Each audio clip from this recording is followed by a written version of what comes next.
Aber jetzt kommt das Lustige.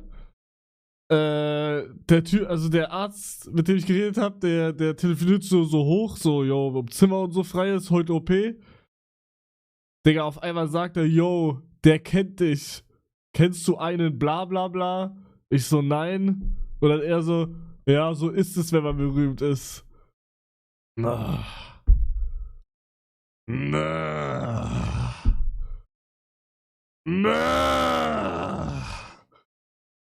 Stell dich vor, ihr werdet von einem Viewer operiert, Digga. Hell no! Digga. Oder betreut oder was auch immer, Alter. Digga, ich hab so keinen Bock. Ja, ich kann nicht lange live bleiben. Ich muss um 15 Uhr muss ich da sein. Pipapo. Ich hab nichts gegessen auch. Darf nichts essen, nichts trinken.